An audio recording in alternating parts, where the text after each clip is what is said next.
Գինիֆեստը դարձյալ միավորել է Գլենդելի հայ համայնքին, արդեն 8-րդ անգամ անցկացվող փառատոնը հայկական գինեգործությանն ու մշակույթին նվիրված ամենասիրված միջոցառումներից մեկն է դարձել Լոս Անջելեսում։ Այն որ բնությունը արդեն մեզ տվել է այդ հնարավորությունը ունենալու խաղողի տեսակներ, տեսակայիններ եւ այլն, որից որ եթե 6000 տարի առաջ են կարողացել գինի ստեղծեն,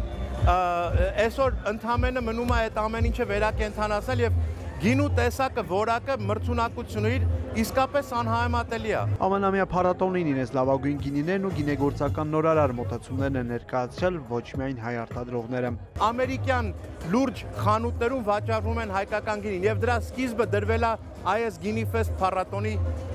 միջոցով։ Նախաձեռնությունը տարեց տարի ընդլայնվում են գրկելով նոր գինեգործների, գինու փորձագետների եւ հարյուրավոր այցելուների Լոս Անջելեսի տարբեր համայնքներից։ Հենց այստեղ Գլենդել, Կալիֆոռնիայում ես փոքրիկ արտադրություն ունեմ։ Սարքում եմ իբրև գինեգործ։ Բաժանում եմ ընկերներիս։ Կարող եմ վաճառել, վաճառում եմ։ Չեմ կարող, դա էլ խնդիր չի։ Կարևորը որ սարքես, սիրես։ Իսկ ես սիրում եմ։ Ասի մեր 4-րդ տարին է, որ մենք Գինիֆեստ եկած ենք, շատ ուրախ ժամանակ ունենանք, շատ լավ մարդիկ, որ գինիքը սիրեն, մեզի կուքան եւ կհանդիպենք ուրիշներուն հետ։ And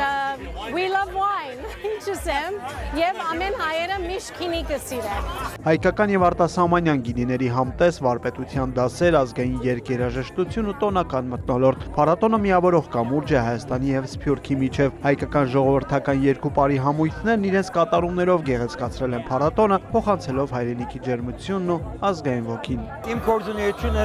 հայկական առնել, մեր խոհանոցեն դուրս ելնել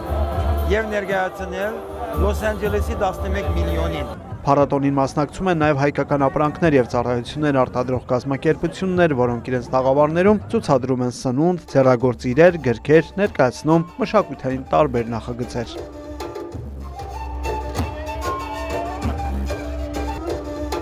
Բրին Մկրտչյան, Հակոբ Փափազյան,